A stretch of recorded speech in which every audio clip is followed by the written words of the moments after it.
Amin. Firman Tuhan kita hari ini terambil dalam kitab Kejadian pasal yang ke-15 ayat yang pertama hingga ayat yang ke-6. Saya akan membacakan bagi kita sekalian. Kejadian pasal yang ke-15 ayat yang pertama hingga ayat yang ke-6. Demikian firman Tuhan. Kemudian datanglah firman Tuhan kepada Abram dalam suatu penglihatan. Janganlah takut, Abram. Akulah perisaimu. Upahmu akan sangat besar. Abraham menjawab, Ya Tuhan Allah, apakah yang akan Engkau berikan kepadaku? Karena aku akan meninggal dengan tidak mempunyai anak, dan yang akan mewarisi rumahku ialah Eliezer, orang Damsyik itu. Lalu lagi kata Abraham, Engkau tidak memberikan kepadaku keturunan, sehingga seorang hambaku nanti menjadi ahli warisku. Tapi datanglah firman Tuhan kepadanya demikian. Orang ini tidak akan menjadi ahli warismu, melainkan anak kandungmu. Dialah yang akan menjadi ahli warismu. Lalu Tuhan membawa Abram keluar serta berfirman, Coba lihat ke langit, hitunglah bintang-bintang. Jika engkau dapat menghitungnya, maka firman-Nya kepadanya, demikianlah banyaknya nanti keturunanmu. Lalu percayalah Abraham kepada Tuhan, maka Tuhan memperhitungkan hal itu kepadanya sebagai kebenaran. Demikian firman. Saudara-saudara yang terkasih di dalam Tuhan kita Yesus Kristus, di dalam kehidupan kita sehari-hari, kita sering menilai orang itu baik atau benar berdasarkan apa yang nampak dari luar. Bahkan masyarakat pun pada umumnya menghargai orang yang berprestasi, yang nampak memiliki reputasi terhormat, yang juga mungkin berhasil dalam pekerjaan atau yang banyak berbuat kebaikan. Bahkan kita sendiri kadang-kadang berusaha keras untuk menjaga citra, menjaga reputasi dengan cara apa? Dengan cara ingin dipandang benar baik oleh keluarga kita, baik oleh lingkungan kita, atau bahkan oleh jemaat saudara-saudara seiman. Namun dari perikop yang tadi kita baca, kita melihat bahwa cara Allah menilai benar sangatlah berbeda. Allah tidak sekedar melihat perbuatan lahiriah atau reputasi manusia. Bahkan kalau kita lihat di dalam kitab Yesaya 64 ayat 6, itu dikatakan segala kesalahan kita seperti kain kotor di hadapan Allah yang kudus itu. Tidak seorang pun yang layak disebut benar karena usaha atau perbuatannya. Kalau kita perhatikan sekali lagi di akhir perikop yang tadi kita baca, kita menemukan satu kalimat yang berbunyi, Tuhan memperhitungkan hal itu kepadanya sebagai kebenaran. Sedekah di dalam bahasa Ibrani-nya, dikaiosune di dalam bahasa Yunani. Mungkin kita pernah mendengar kata sedekah, ya. Sedekah itu dipahami sebagai tindakan kebaikan dengan cara memberikan sesuatu kepada orang lain. Sedekah. Tapi kita sekarang akan belajar satu kata, sedekah. Bagaimana hal itu diperhitungkan sebagai sedekah di hadapan Allah? Saudara-saudara yang dikasih dalam Tuhan, kita tadi diingatkan mengenai pengalaman hidup atau saya katakan pengalaman rohani yang dirasakan oleh Abraham. Siapa yang tidak tahu Abraham di sini? Ini ada Pak Abraham ya, Abraham sahabat. Tapi kita tahu ada tokoh yang sangat terkenal di Alkitab. Dia adalah Abraham yang kemudian dikenal sebagai Abraham, bapak orang beriman. Dari mana reputasi ini kita dapatkan? Di mata dunia, ia adalah orang kaya raya. Ia berkuasa, bahkan di dalam perikop sebelumnya ia baru memenangkan sebuah perang melawan raja yang cukup kuat karena didukung oleh sekutu-sekutunya, dan dia sanggup mengalahkan raja-raja yang ada di situ. Dia sanggup mengalahkan raja yang namanya Kedor Laomer. Ini sebuah prestasi yang sesungguhnya cukup membanggakan bagi manusia. Sampai-sampai dia disambut oleh Raja Sodom waktu itu. Perhatikanlah, ketika itu Abraham tidak khawatir tentang kekayaan atau tentang keamanan yang dia dapatkan, karena dia berhasil mengalahkan raja yang cukup menakutkan. Harta dan kemenangan yang baru saja ia alami itu ternyata bukanlah fokusnya, tetapi ia masih mengalami satu ketakutan. Apa yang dia takutkan? Dia takut siapa yang akan meneruskan janji Allah kepadanya. Abraham sadar bahwa tanpa keturunan, semua janji tentang tanah dan bangsa besar yang sudah ia dengar dari Allah itu akan terasa hampa. Abraham sudah menunggu 10 tahun sejak ia dipanggil keluar dari Ur, dari Haran. Usianya sudah hampir 90 tahun. Waktu itu 85 tahun dan istrinya Sarai sudah 75 tahun. Wajar sekali dia merasa hampir binasa, tidak punya keturunan. Itulah yang dialami Abraham. Ia sudah berjalan bersama Tuhan, sudah taat meninggalkan kampung halamannya, sudah menerima janji tentang tanah dan keturunan, tetapi satu hal mendasar tetap belum terpenuhi. Abraham dan Sarah masih hidup tanpa anak. Di hadapan Allah, ia tetap merasa manusia yang rapuh, merasa manusia yang penuh dengan pergumulan, kecemasan, seolah-olah janji Allah itu tidak akan tergenapi. Di hadapan Allah, Abraham melihat kenyataan dengan keterbatasan logika kita.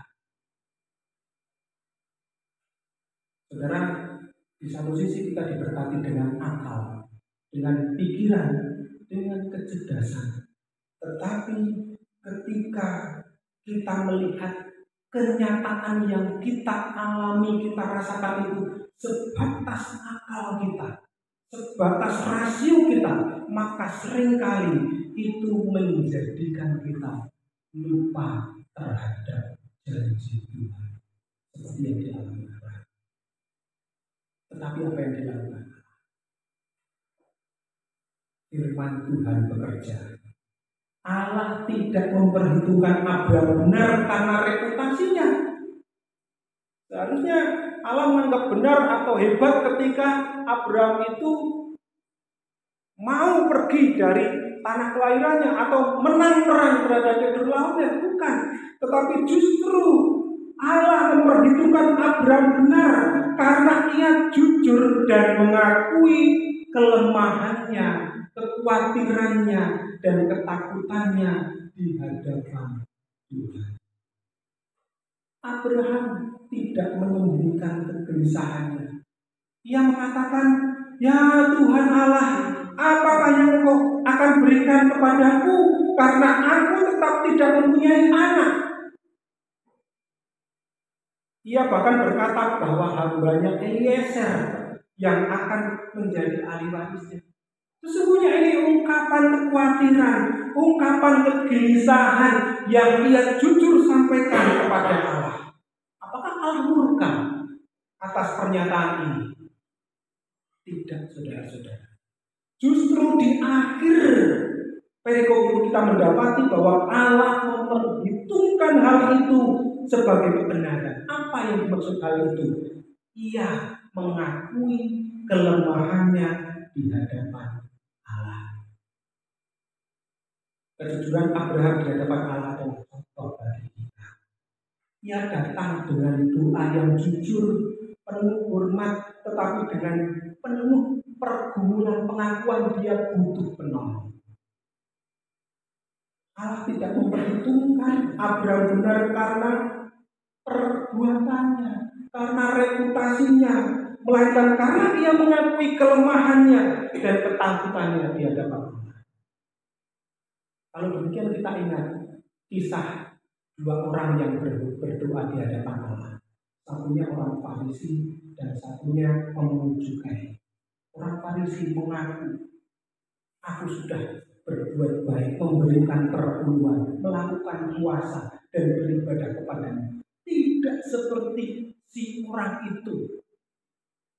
Tetapi pemungut cukai sadar dia orang berdosa, maka dia tidak berani menengadahkan kepalanya. Itulah yang diperhitungkan sebagai kebenaran. Maka yang dimaksud benar di mata Tuhan adalah ketika kita mengakui kelemahan dan ketakutan kita di hadapan Allah. Saudara-saudara, iman bukan berarti bahwa kita tidak pernah takut. Iman justru membawa kita untuk mengakui ketakutan kita di hadapan Allah.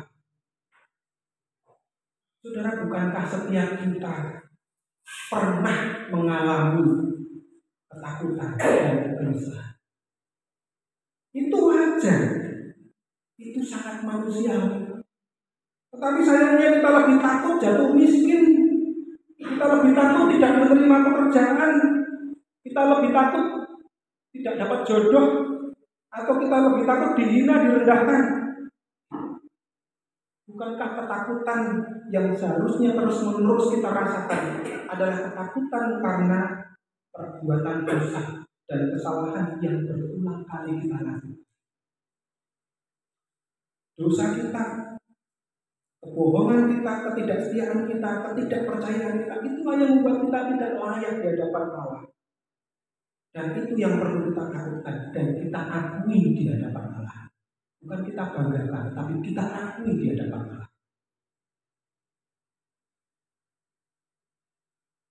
Akuilah itu kelemahan-kelemahan kita. Maka itulah yang akan dipertimbangkan sebagai sedekah kebenaran. Yang kedua, kita belajar dari perikop ini bahwa benar di mata Tuhan atau dibenarkan oleh iman itu berarti mempercayai janji Allah. Yang ayat yang keempat hingga ayat yang keenam, kita perhatikan sekali lagi bahwa Allah menjawab dengan jelas, orang itu tidak akan menjadi ahli warismu, melainkan anak kandungmu sendiri. Dialah yang akan menjadi ahli warismu. Kemudian Tuhan membawa Abraham keluar. Apa yang dilakukan? Tuhan menunjukkan bintang-bintang di langit dan berkata, demikianlah banyaknya keturunan. Saudara perhatikan bahwa Allah yang Allah berikan itu hanyalah firman-Nya. Tuhan belum memberikan anak. Dia tidak menunjukkan tanda ajaib. Dia tidak menunjukkan bukti lahiriah. Tetapi firman itu cukup. Dan Abraham percaya, dan iman itulah yang diperhitungkan Tuhan sebagai kebenaran. yang disebut sebagai dibenarkan melalui iman.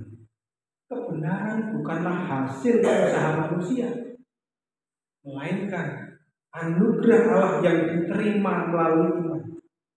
Abraham bukan orang sempurna, saudara-saudara. Ia pernah berdosa, ia pernah berbohong tentang Sarai istrinya. Bahkan ia pernah mencoba untuk membantu Allah dengan cara mengambil Hagar untuk meneruskan generasi penerusnya. Seolah-olah dia membantu Allah untuk memenuhi janji tentang keturunan. Namun Allah tetap setia pada janjinya, yang membuat Abraham benar di mata Tuhan. Sekali lagi, bukanlah kebaikan atau kekuatannya, melainkan imannya yang berpegang pada janji Allah. Yaitu apa? Janji tentang keturunan, tentang benih yang kelak kemudian hari adalah Kristus sendiri. Saudara, kita memiliki iman yang sama dengan iman Abraham. Dia beriman kepada keturunannya. Kita pun mengarahkan iman kita kepada Yesus yang dijanjikan itu. Seperti dikatakan Luther, Abraham tidak sedang dalam kondisi saleh waktu itu, tetapi dalam dosa, keraguan, dan kegelisahan. Tetapi karena Allah berbicara kepada Abraham dan Abraham percaya, maka itulah yang diperhitungkan sebagai kebenaran. Saudara, di dinding sana kita membaca tulisan sola fide, hanya oleh iman. Kebenaran di hadapan Allah bukanlah karena perbuatan kita, melainkan karena iman kita kepada Kristus. Dialah sang benih yang dijanjikan, yang mengalahkan kuasa dosa dan maut. Dan melalui iman kita kepada Kristus, maka Allah memperhitungkan kita sebagai orang benar. Akuilah bahwa kita pernah gagal. Akuilah bahwa kita butuh juru selamat. Dan akuilah bahwa Tuhan satu-satunya Allah yang menyelamatkan kita. Maka itulah yang disebut sebagai dibenarkan oleh iman. Kiranya kita belajar dari Abraham untuk tidak bersandar kepada diri kita sendiri, melainkan pada janji Allah yang tetap. Sebab hanya dengan iman kepada Kristus kita dibenarkan di mata Tuhan. Amin. Mari kita berdoa. Kami mengucap syukur sekali lagi kepada-Mu ya Tuhan, karena sesungguhnya belas kasihan-Mu itu tidak menunggu kami memiliki reputasi yang baik. Belas kasihan-Mu itu tidak Engkau berikan kepada kami yang sudah melakukan perbuatan-perbuatan yang terpuji. Tetapi justru ketika kami lemah, ketika kami tidak berdaya, ketika kami berdosa, dan dalam kelemahan itulah janji-Mu nyata kepada kami. Dan biarlah iman kami terus menjadi dasar dari tindakan-tindakan kami selanjutnya. Biarlah perbuatan kami didasarkan karena Injil, bukan karena yang lain. Dalam nama Tuhan kami Yesus Kristus, kami berdoa.